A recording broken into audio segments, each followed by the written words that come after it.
renovação do Supremo Tribunal Federal com mais uma indicação do presidente Lula. Destaque da minha entrevista com o jurista e presidente do IBEDAFT, doutor Quioche Arada. Olá, doutor Quioche, um prazer recebê-lo neste espaço online do NGT Notícias. Prazer é meu, Viviane. Doutor Quioche, a gente abre aí a nossa entrevista falando sobre a renovação do STF com a saída do ministro Barroso 8 anos antes. É a 11ª indicação do presidente Lula ao STF. É hora de escolher uma mulher, doutor Quioche? Lula diz que não há mulher aí qualificada ao cargo. O Japão acabou de eleger aí uma mulher como primeira-ministra, a Sanai Takahashi, né, doutor Quioche? Eles fazem um discurso pela inclusão das mulheres e, na prática, faz o contrário, né? E é lamentável que o ministro Barroso tenha feito uma aposentadoria precoce exatamente no momento em que ele havia retomado o caminho correto da judicatura, deixando de fazer julgamentos políticos, né? Doutor Quioche, eu queria fazer com o senhor um balanço aí da participação do ministro Barroso no Supremo Tribunal Federal e a saída dele aí com aquele voto simbólico sobre a descriminalização do aborto e o discurso sobre pacificação do país, né? Civilidade e empatia vêm antes de ideologia política. O ministro Barroso, ele tem um cabedal muito grande de conhecimento na área de direito constitucional, onde ele é mestre e doutor, não é? Ele ganhou projeção nacional e internacional através de várias palestras que ele costuma fazer, principalmente nos Estados Unidos, lá no Harvard, e também na Europa.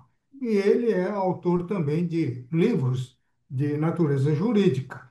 Então, era um dos raros ministros que preenchia o requisito constitucional de notório saber jurídico, o que não acontece com os outros ministros indicados pelo presidente Lula.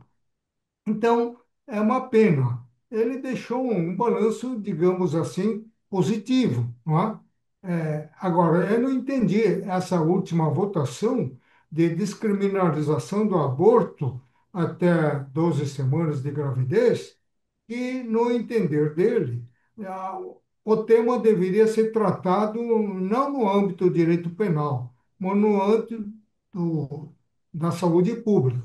Não vejo a relação direta entre saúde pública e discriminação generalizada do aborto até 12 semanas. Eu acho que o aborto deveria ser examinado e autorizado caso a caso, por exemplo, na hipótese de estupro ou na hipótese em que a mulher estiver correndo um risco de vida, né? Mas não de uma forma indiscriminada até 12 semanas, porque o Código Civil ele assegura o direito do nascituro ah, com vida, né? Desde a concepção. Então, por que 12 semanas? Por que não 15 semanas? Por que não 20? Por que não 4? Quer dizer, é um critério altamente arbitrário. Então, essa é uma das poucas decisões que fugiu do figurino constitucional. Mas ele já havia abandonado aquela postura política nas suas decisões. Inclusive, ele confessou ter se arrependido amargamente de ter lançado aquela frase: vencemos o bolsonarismo. Não é? Ele até tentou visitar o ex-presidente, que não quis recebê-lo.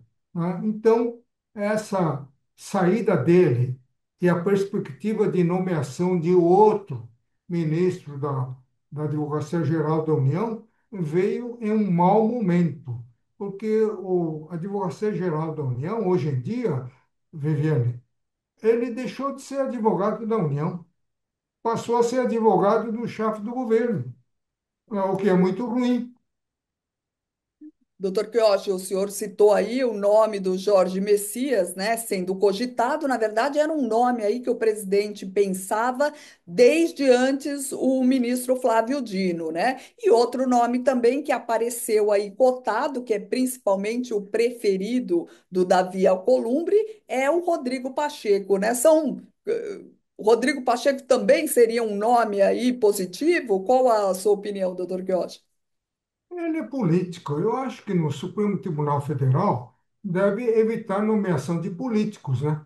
Porque, queira ou não, pela formação política, a tendência do ministro é sempre dar um viés político nas decisões, né?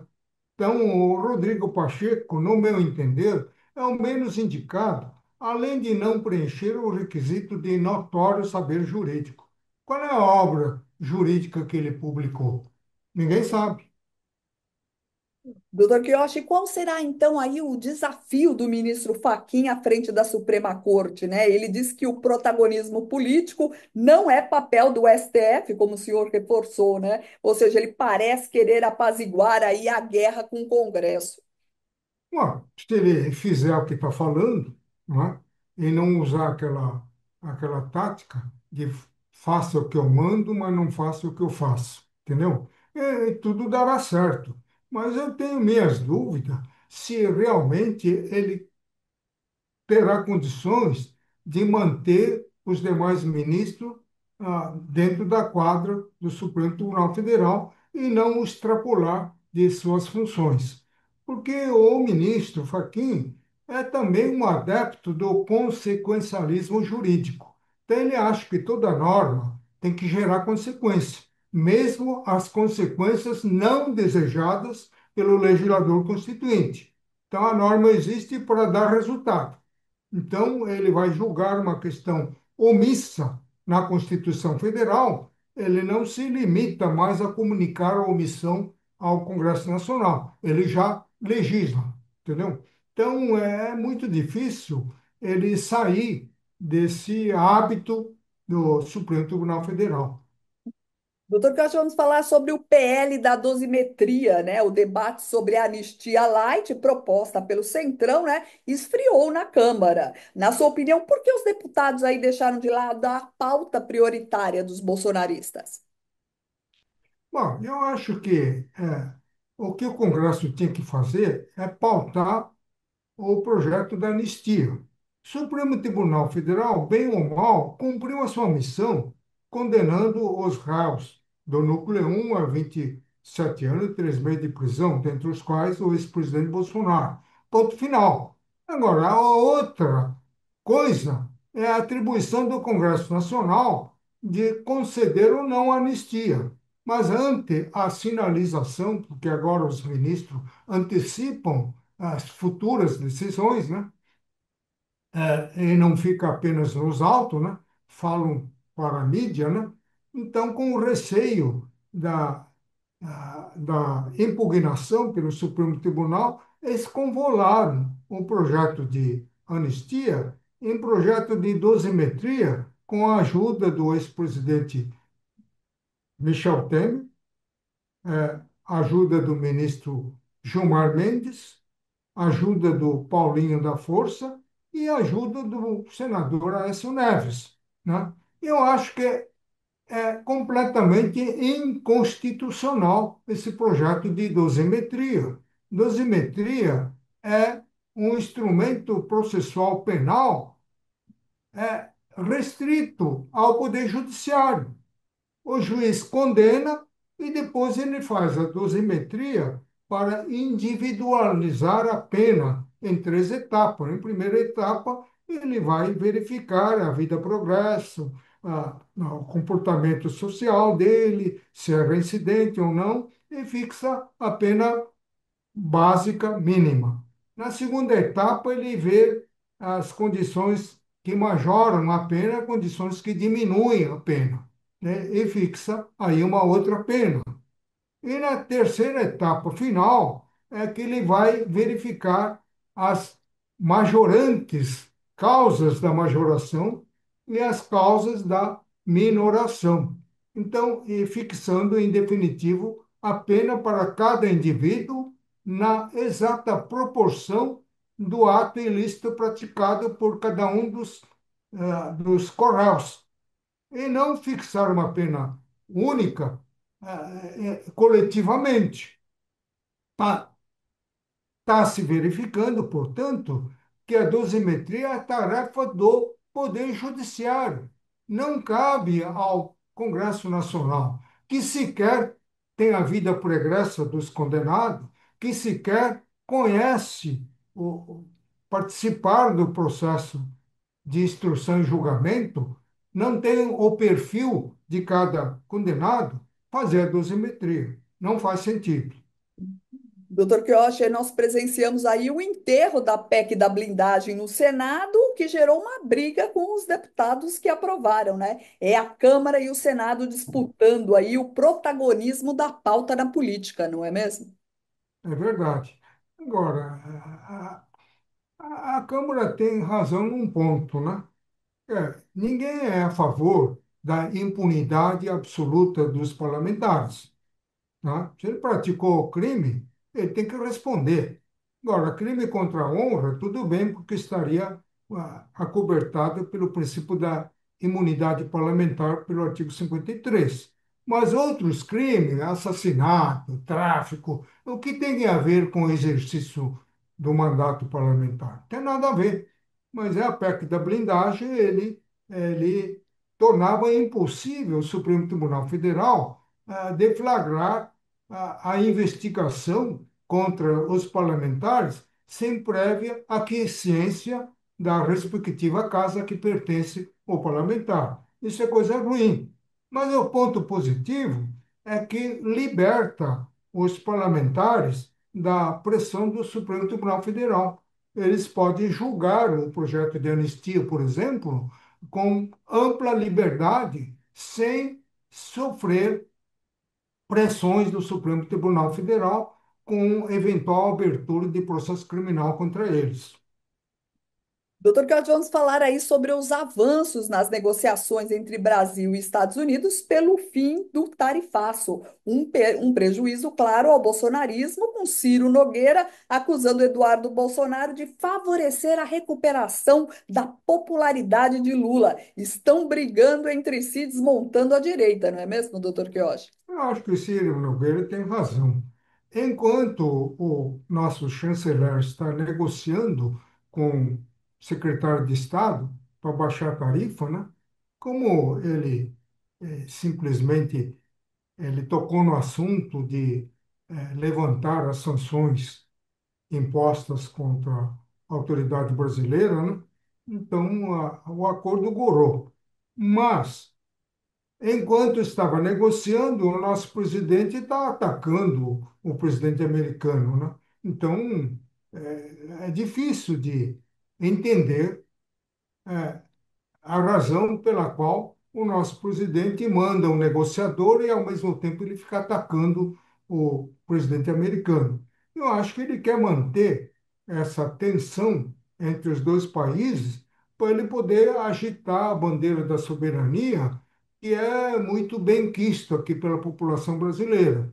Quem é que não gosta da soberania do seu país? Não há ninguém contra. Então, isso seria um discurso que levaria o Lula a ter uma vantagem na disputa eleitoral. Então, ele não quer acabar com essa tensão.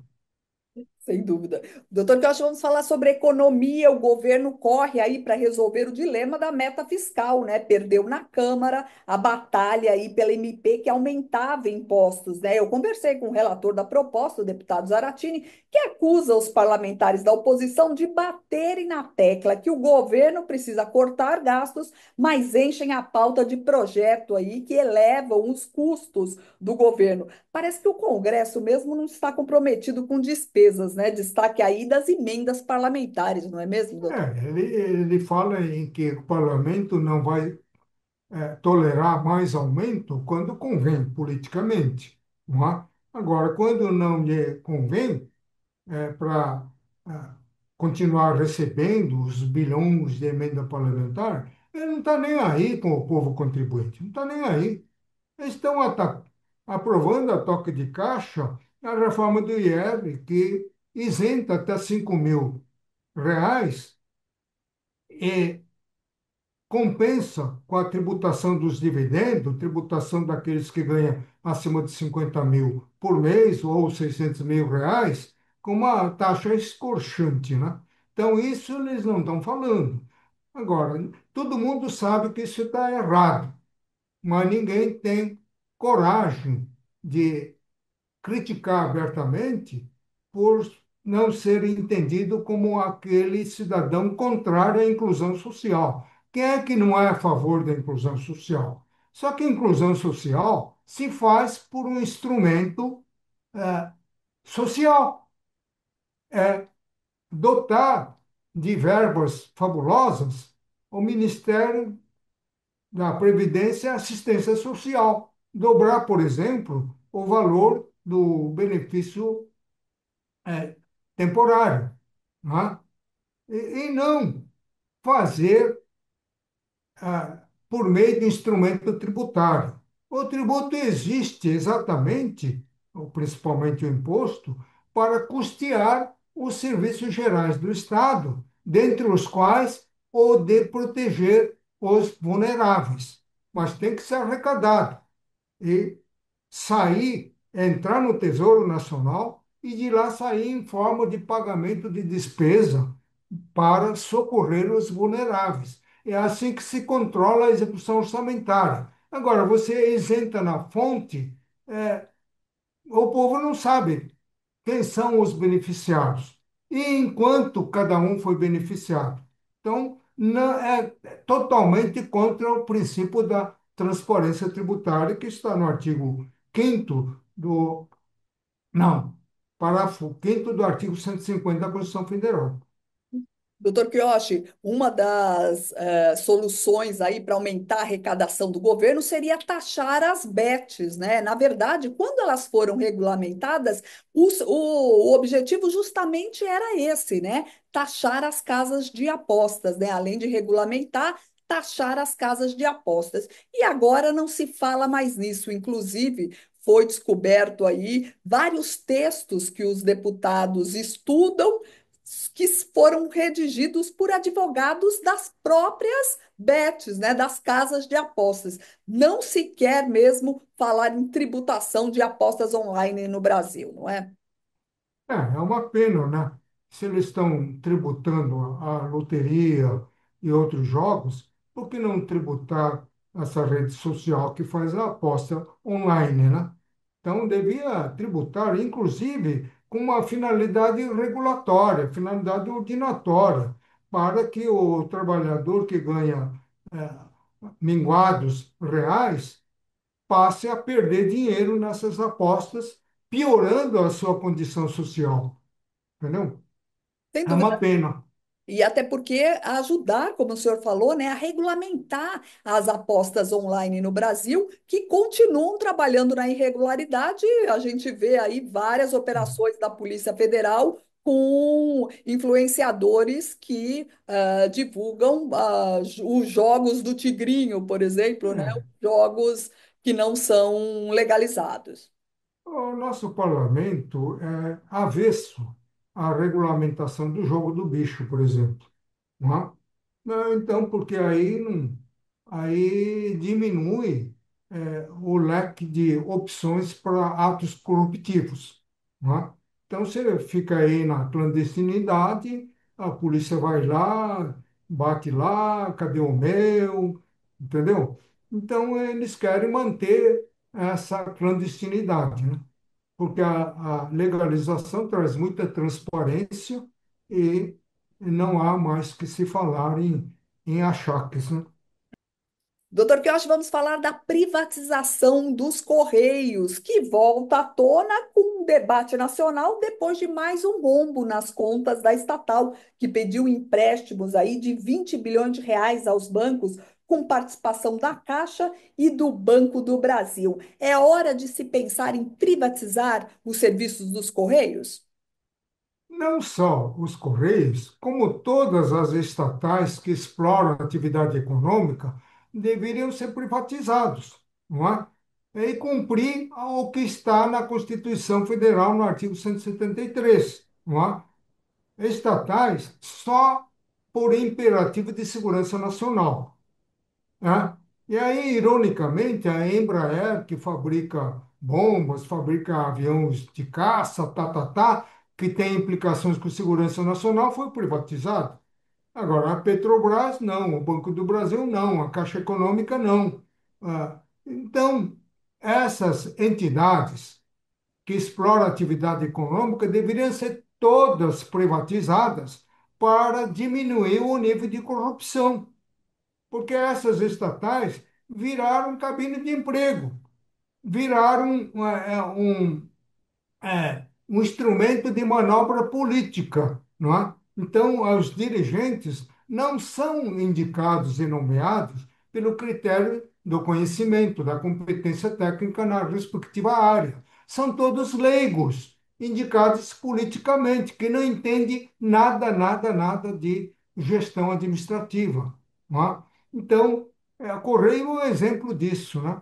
Que herdou em 2023 com um lucro fabuloso do governo Bolsonaro. E agora está atolando em dívida, está querendo um empréstimo de 20 bilhões para tentar sobreviver. Ora, não é função dos Correios ficar patrocinando shows caríssimos. O Caetano Veloso, o Gil, não sei das quantas, que o povo, Zé Povinho, não tem acesso a esses ingressos. Função do correio é entregar cartas e telegramas. Eles conseguiram uma atividade paralela, atividade secundária, para oferir lucros, entregar jornais, entregar revistas, entregar mercadorias, não é? Tudo bem, mas só que está havendo uma distorção nos recursos arrecadados, que não estão cumprindo a finalidade, está parando na bolsa de alguém.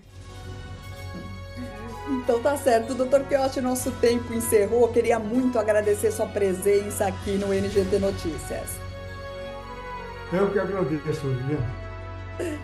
Esse foi o doutor Quiochi Arada falando aqui no NGT Notícias de hoje. Muito obrigada pela sua companhia e eu te aguardo na próxima edição. Até mais!